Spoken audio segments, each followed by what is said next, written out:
मेरी पार्टी किसी के बारे में उम्मीदवारी पहले से तय नहीं करती है, बल्कि एमआईएम का रथ आगे बढ़ रहा है।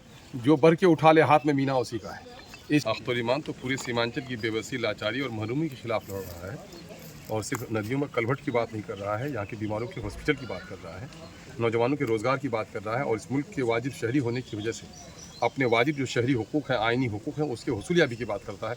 इंशाअल्लाहुल अज़ीज़ मैंने तमाम तरह इलेक्शन में एक ही वादा किया, अल्लाह ने मुझे मौका दिया और आपने मुझे जिता दिया, तो मैंने फ़र्ज़ को निभाऊंगा और फ़र्ज़ की अदायगी में सारी बातें शामिल आती। इंजीनियर राशिद रजा पहले भी विधायक प्रत्याशी यहाँ से निर्दलीय रह चुके, बढ़िया प्रदर्शन था।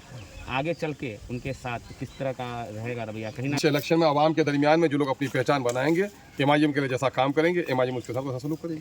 पूरे बिहार में आप कई जगह से पार्टी देने की घोषणा की थी, लेकिन अभी पूर्णिया और कटिहार से जहाँ पर उम्मीदवार ना उतरने की बात करेगी, क्या ऐसी बात? पार्टी ने 15 जगहों पर लड़ने का ऐलान किया है। अभी दूसरे मरहले के इलेक्शन में अभी किशनगंज के अलावा दूसरी जगहों पर नहीं, लेकिन बाकी मरहलों का जो ऐलान है वो अपनी जगह पर कायम। कटिहार और पूर्णिया में किसके साथ रहेंगे? आप देखेंगे, उसके सिलसिले में बातचीत चल रही है हमारे लोग वहाँ जो हैं उनसे मशवरा करेंगे कि इनकी तरफ हमारी हमायत मुफीद होगी।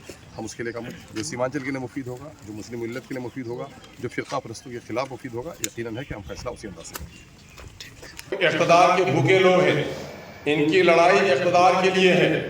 ये अपने दल छल की बुनियाद पर लोगों को फुसला रहे हैं, बहका रहे हैं, भटका रहे हैं कि इक़्तिदार उनका बाकी रहे, इक़्तिदार उनको हासिल हो जाए। एमआईएम इन चीज़ों से बेनियाज होकर पूरे मुल्क के मजलूम लोगों के इंसाफ दिलाने की बात करती है। और इस वक्त सीमांचल में मेरी पूरी लड़ाई सीमांचल की हकमारी के खिलाफ, बिहार के मजलूमों की आवाज़ बनने की है। हम इक़्तिदार की हवस नहीं रखते, बल्कि इस मुल्क में ज़ाब्ते की हुक्मरानी हो, जो कानून की हुक्मरानी हो, दस्तूर की हुक्मरानी हो, हम उसकी कोशिश कर रहे हैं। और हर शहरी को उसका जो माकूल मकाम है वो मकाम दिया जाए, हम उस बात की लड़ाई लड़ रहे हैं। जिस तरह से तेजस्वी यादव दावा करते हैं मुसलमानों के वोटों का एमवाई समीकरण, कांग्रेस भी मुसलमानों के वोट पर पूरा अपना हक दावा करती है, और वो कहते हैं राहुल गांधी की मैं मोहब्बत की बाजार में नफरत की दुकान खोलूंगा। तो क्या एआईएमआईएम अपने वोटरों को ये बात समझा पाएगी? देखिए, हमारे वोटर अभी बहुत बेदार हो गए हैं। मैं परदेसी नौजवानों को मुबारकबाद देता हूं, और अपने इलाके में जो सामाजिक कारकुन है मुबारकबाद देता हूं कि पूरी तारीख रही है राजद की, जब भी उसकी हुक्मरानी आई है मुसलमानों ने टूट कर उसे वोट दिया है। जितने भी वोट उसमें हासिल किए हैं 40% वोट उनको दिया है।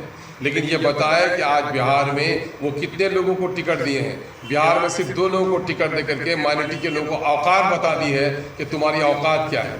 2015 में महागठबंधन की हुकूमत बनी थी, मुसलमानों ने 18% वोट दिए थे, और गैर मुसलमानों के उनके 23% वोट मिले थे।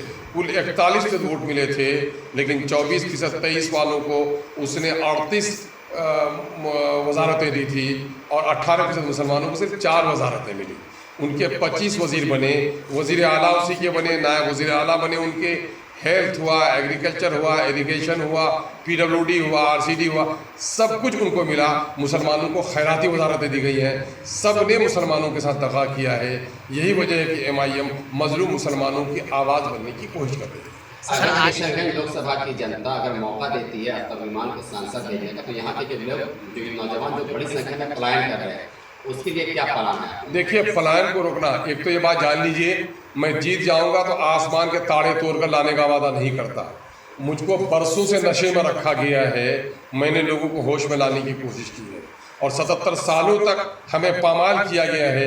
यकीन है कि वक्त लगेगा, लेकिन मैं बड़ी जिम्मेदारी के साथ अपने फ़र्ज़ की अदायगी के लिए, अपने लोगों के हुकूक के लिए, और यहाँ रोज़गार के मौक़े फ़राहम हो, तालीमी इदारे कायम हो, सेहत के मराकज़ कायम हो, इसकी पूरी ईमानदाराना कोशिश करूँगा। यहाँ की नदियों के कटाव, यहाँ के पुलों की तामीर, यहाँ सड़कों की तामीर, ये मेरी पुरानी लड़ाई है।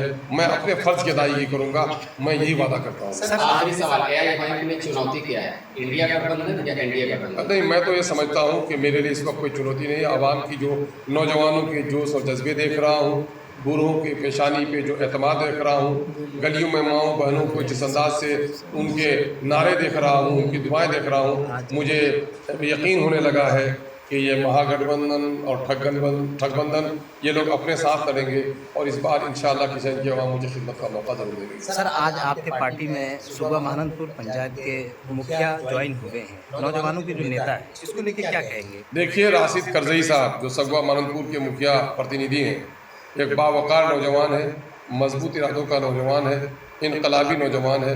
उसकी शमूलियत से सिर्फ सुबह मानंदपुर और पुरानागंज ही नहीं बल्कि पूरे बायसी के नौजवानों में एक नया जोश व जज्बा है। हम समझते हैं अजीज़ के शामिल होने से उनके वक़ार में भी इजाफा होगा और पार्टी की ताकत में भी इजाफा होगा। सर कुछ लोग सोच रहे हैं और कह रहे हैं कि टिकट के लिए, विधानसभा टिकट के लिए आए हुए हैं। ये कान खोल कर लोग आप सुना भी दें और लोग सुन भी लें। पार्टी किसी को फुसलावे, बहकावे और झूठे वादे नहीं करती है। हाँ, पार्टी इतना ज़रूर कहती है कि ये बज़्म में है या कोताह दस्ती में है महरूमी, जो बर के उठा ले हाथ में मीना उसी का है। हम किसी एक के कान में दूसरी बात, किसी कान में दूसरी बात, ये दोगलों का किरदार है, हमारा नहीं। हमारी पार्टी की उसूल ज़वाबित है। जो लोग बढ़ चढ़ कर काम करेंगे वही लोग कल हकदार बनेंगे। सर आज बायसी में नौजवान सब आपकी पार्टी में जुड़े हैं, इस नौजवानों को क्या पैगाम देना आप बायसी के नौजवानों को देखा आपने, बूढ़ों को नहीं देखा, खवातीन को नहीं देखा। इस वक्त बायसी में एक इनकलाब बरपा है और हर घर से आवाज़ आने लगी है कि अख्तुल ईमान हमारा है, अवैसी हमारा है, पतंग छाप का निशान ही हमारा है। ये तो हर तरफ नारे लग रहे हैं।